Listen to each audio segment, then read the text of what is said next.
Hi everyone, welcome back to my channel. Today I'll be doing a video on the essentials you need as a student nurse. Now I've been a student nurse for nearly 3 years, so I've kind of figured out coming to the end of my course exactly what I need. So I thought maybe people that are going into nursing or university would find this video useful. So the first thing I'm going to start with is probably an obvious one, which is a diary. I tend to get diaries that are they've got quite a lot of space in each page. So for example, they've got a lot of room to write in, because what I find with nursing, you're going to have a lot of modules each year, and sometimes you haven't got enough room to write one thing on the page. So if you haven't got enough room for that, then it's best to get one that's going to be able to fit everything on, and you can just write to-do lists and things like that. Example of just one lecture, what the amount I can write, that's the one page, and that's just one lecture. So it could be things like, sometimes they give you tips on what books to read from, or people that you could put in your assignment that can help with your marks. So yeah, it's best to get a full diary, one that goes from January to December, because I know some of them cut off, and one that you've got enough space to write in. Number twos could be optional depending on what type of person you are, but it's post-it notes. You can get different post-it notes, but I find these really helpful, especially with nursing. You get a pad document for your placement, so I could put each one of these on the pages, so I could quickly flick to the page that I needed, rather than forgetting and taking so long to find the page you need for someone to sign. Also, you can just add it onto your work as a reminder that you need to do this when you get home, or talk to someone, email someone. You can add that on with a post-it note, and it won't ruin your work, because I'm one of those people that I don't like redoing my work, and if someone makes a mistake or writes on my paper, then I'll have to rewrite everything. Now, when I first started my course, my mum got me a little package of things that she thought I needed for university, because she's a general nurse, she's been qualified for years. So one of the things I got was a nurse's dictionary. Now this has more things than people think. So this is obviously small enough that you can carry it around in a bag, a little bag, or your pocket if you need to on shift.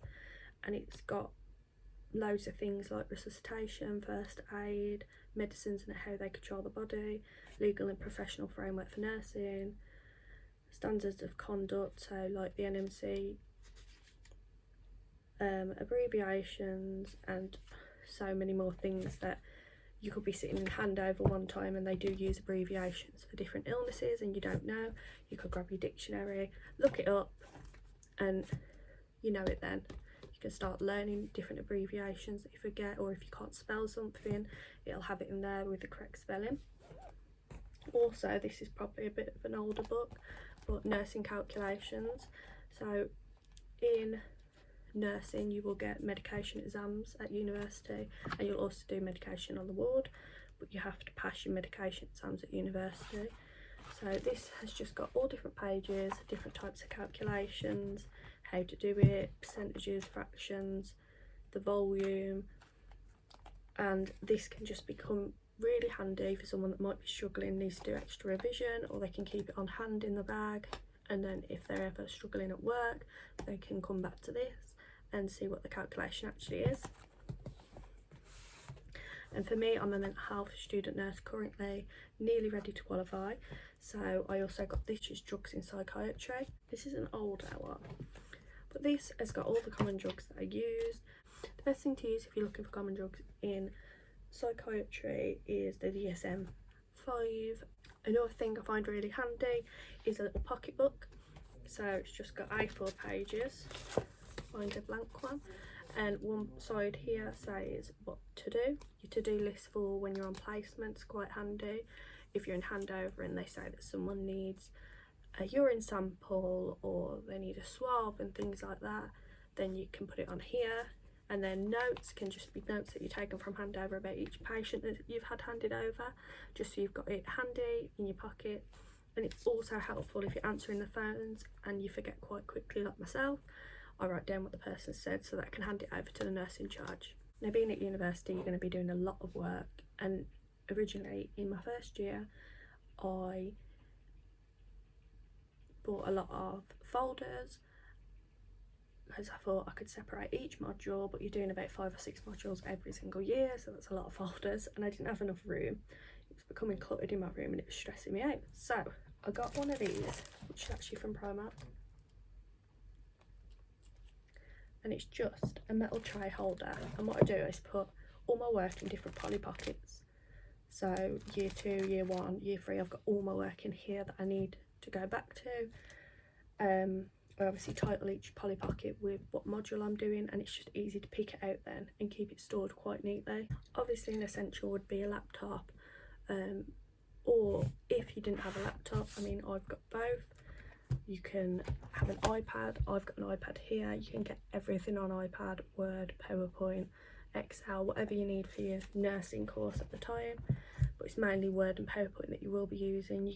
As long as you've got internet connection, you can get on to do things online for university, and it's really helpful to have something that's small like this that you can take to university as well and sit in your lectures and do work. Also, if you're not the type of person that likes to write a lot of things, because you will write a lot doing a nursing degree. And also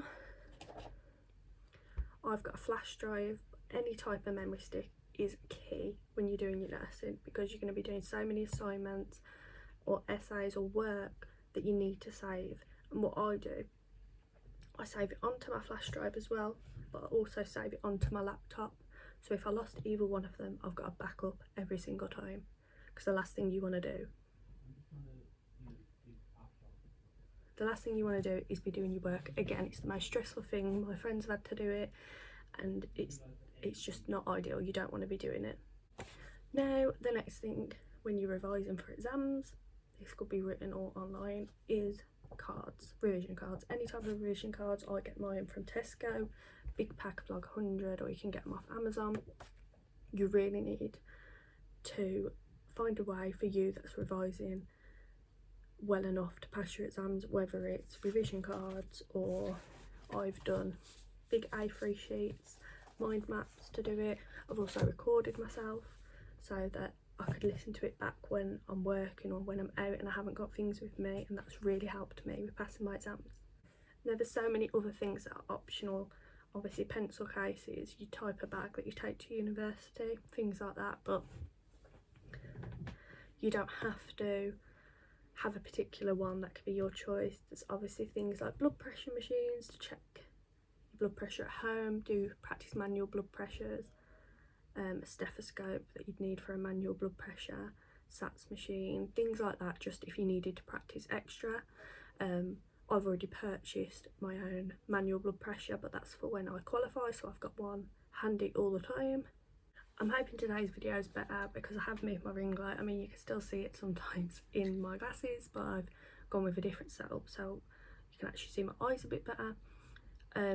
But yeah, I hope you enjoyed the video, and if you want anything more about nursing, going to university, the application, I'd be more than happy to make a video on that. Just comment down below and I'll be able to do that for you. So yeah, if you like the video then please subscribe, give it a like down below, and turn the post notifications on so you don't miss a video again. I'm going to try and post weekly if I can. Sometimes it might be every 2 weeks, but hopefully when I've graduated by the end of the year I'll be posting a lot more. Thanks for watching, I hope you enjoyed, and I'll see you next time. Bye!